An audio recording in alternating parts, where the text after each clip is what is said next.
Akan menjelaskan terkait dengan Afrika pada masa praksara hingga zaman peradaban Mesir kuno. Nah, Afrika pada masa praksara. Periode praksara di Afrika itu adalah rentang waktu yang sangat panjang di mana benua ini menjadi pusat evolusi dan penyebaran manusia modern hingga akhirnya muncul peradaban kuno yang kompleks terutama di Mesir. Nah, benua Afrika itu dikenal sebagai tempat lahirnya umat manusia karena di sanalah nenek moyang pertama manusia modern berevolusi dan berkembang. Lalu manusia-manusia purba ini meninggalkan Afrika dan menyebar ke seluruh dunia. Nah, orang-orang yang mereka temui di zaman batu berlangsung selama ratusan ribu tahun, tetapi umat manusia baru ada sekitar 2 juta tahun yang lalu. Nah, selama masa itu spesies kita itu telah berevolusi dari yang awalnya berburu dan meramu menjadi spesies yang dominan di planet ini. Nah, nenek moyang kita itu mulai meninggalkan Afrika sekitar 60.000 tahun yang lalu, tetapi sebagian besar manusia modern saat ini dapat melacak nenek moyang mereka kembali ke kelompok yang juga meninggalkan Afrika sekitar 60.000 tahun yang lalu. Nah, manusia-manusia purba itu semuanya, manusia-manusia purba ini tidak semua meninggalkan Afrika, tetapi beberapa teori yang saling bertentangan, yaitu salah satunya adalah teori menyatakan bahwa kita muncul dari Afrika 200.000 tahun yang lalu dan terus meninggalkan Afrika sejak saat itu. Nah, teori itu menunjukkan bahwa manusia modern berevolusi di Afrika, tetapi mereka akhirnya mulai meninggalkan Afrika. Nah, namun kenapa mereka pergi dan kemana mereka pergi? Nah, teori kedua itu adalah bahwa manusia itu berevolusi di Asia Timur dan kemudian bermigrasi keluar dari Afrika sekitar 70.000 tahun yang lalu.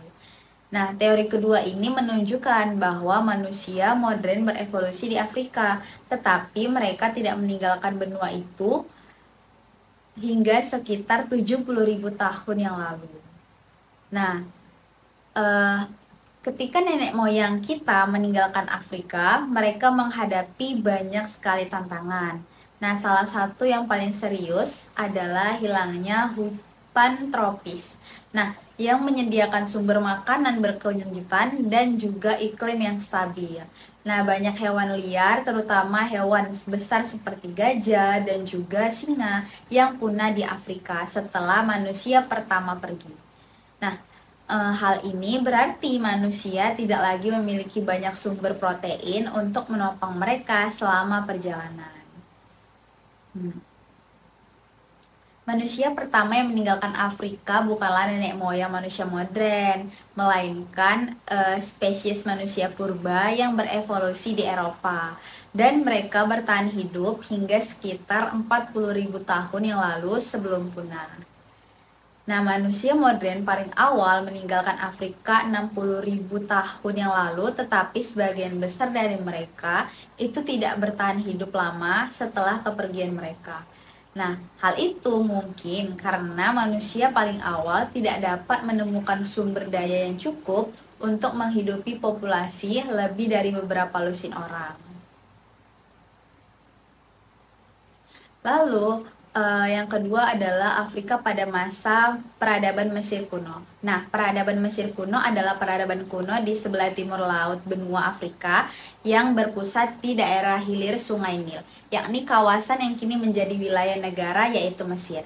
Nah, peradaban dimulai dengan unifikasi Mesir Hulu dan Hilir sekitar 3150 sebelum Masehi dan selanjutnya berkembang selama kurang lebih 3 milenium. Sejarahnya mengalir melalui periode kerajaan-kerajaan yang stabil, masing-masing diantarai oleh periode ketidakstabilan yang dikenal sebagai periode menengah. Peradaban Mesir kuno mencapai puncak kejayaannya pada masa kejayaan baru. Nah, selanjutnya Peradaban ini mulai mengalami kemunduran. Mesir ditaklukkan oleh kekuatan-kekuatan asing pada periode akhir. Nah, kekuasaan Fir'aun secara resmi dianggap berakhir pada sekitar 31 sebelum Masehi, ketika Kekaisaran Romawi menaklukkan dan menjadikan wilayah Mesir Ptolemeus sebagai bagian dari provinsi Romawi. Nah, peradaban Mesir kuno didasari atas pengendalian keseimbangan yang baik antara sumber daya alam dan manusia, ditandai terutama oleh irigasi teratur terhadap lembah Nil, penyadaya-gunaan mineral dari lembah dan wilayah gurun di sekitarnya. Nah, perkembangan sistem tulisan dan sastra, organisasi proyek kolektif, dan juga perdagangan dengan wilayah Afrika Timur, Afrika Tengah, dan Mediterania Timur, serta kegiatan militer yang menunjukkan kekuasaan terhadap kebudayaan negara atau suku bangsa tetangga pada beberapa periode berbeda. Nah, pengelolaan kegiatan tersebut dilakukan oleh penguasa sosial, politik, dan juga ekonomi yang berada di bawah pengawasan sosok Fir'aun. Nah, pencapaian peradaban Mesir kuno meliputi teknik pembangunan monumen seperti piramida, kuil, dan juga obelisk, pengetahuan matematika, teknik pengobatan, dan juga sistem irigasi.